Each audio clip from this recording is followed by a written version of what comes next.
Bem-vindos à aula 184. É outra mania de acender essa luz, né, para ficar melhor a imagem. Aula 184 do nosso curso do Ação Humana, Economia Austríaca.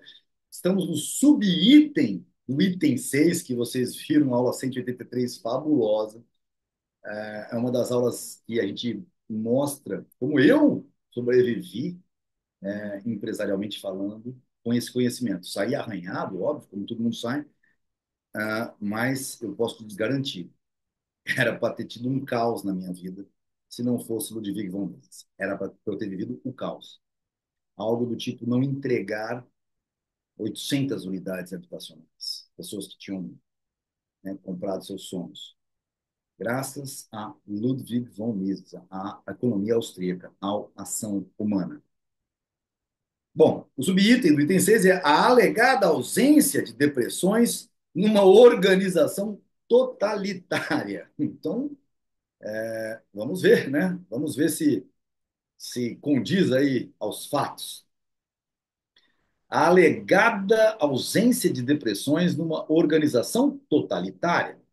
Muitos autores socialistas afirmam que a recorrência de depressões e de crises econômicas é um fenômeno inerente ao sistema capitalista de produção.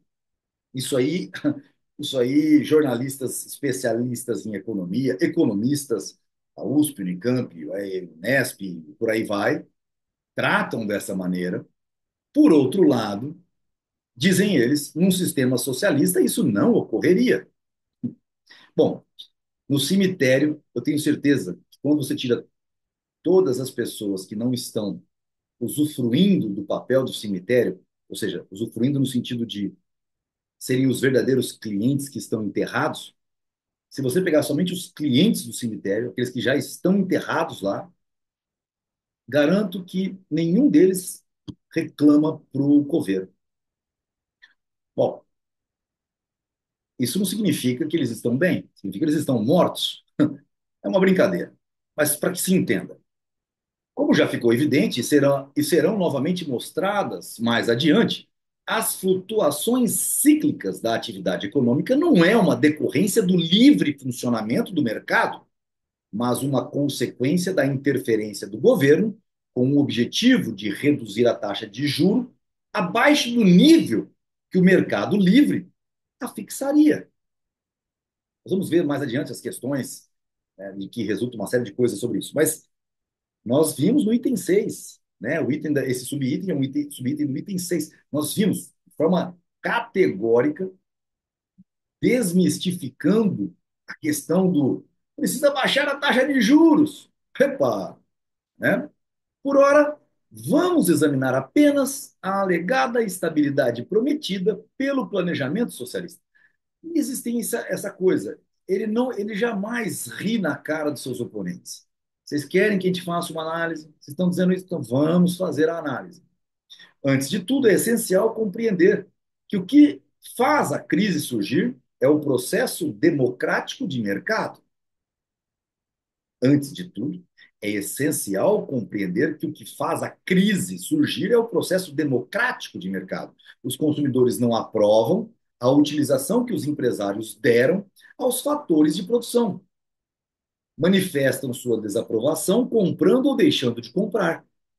Os empresários, seduzidos pela ilusão de uma taxa bruta de juro do mercado artificialmente baixa, deixaram de fazer os investimentos que melhor atenderiam às necessidades mais urgentes do público. Então, logo termine a expansão do crédito, para quem está pegando aqui, que quer inundar o mercado de dinheiro através dos bancos, e os bancos precisam emprestar. Então, eles precisam baixar as taxas de juros. Então, logo termine a expansão do crédito, esses erros ficarão evidentes. As atitudes dos consumidores forçam os empresários a ajustar novamente suas atividades para que as necessidades sejam atendidas da melhor maneira possível. Esse processo de depuração dos erros cometidos no boom, na euforia, a expansão creditícia e de realinhamento com os desejos dos consumidores é o que habitualmente se denomina de 2025, quer dizer, de depressão. É por isso que eu estou eufórico com 2025. As pessoas já estão sentindo a depressão chegar. E ela não é ruim, ela é um despertar. Numa economia socialista, só são considerados os julgamentos de valor do governo. As pessoas não têm meios de fazer prevalecer os seus julgamentos de valor. Um ditador não se preocupa em saber se as massas aprovam sua decisão sobre quanto deve ser consagrado ao consumo e ao investimento adicional.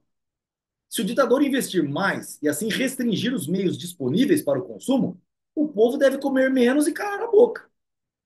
Não há crise, porque os indivíduos não têm oportunidade de manifestar sua insatisfação.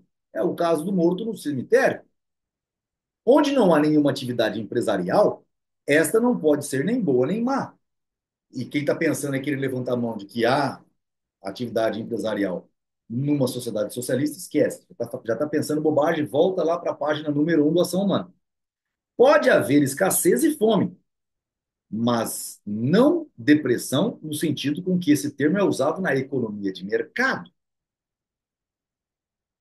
Pode haver escassez e fome e morte, e Holodomor, e o socialismo matando um monte de gente, mas não depressão no sentido da economia de mercado.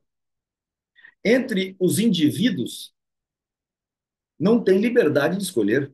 Onde os indivíduos não têm liberdade de escolher, não há como protestar contra os métodos usados por aqueles que dirigem as atividades de produção. Simples assim. Correto? Ótimo. Então, esta foi a 184. Vamos terminando rapidinho aqui para irmos para a aula 185. Lembrando, uma economia comunista, socialista, cara, esquece. A depressão econômica é o menor dos problemas, né?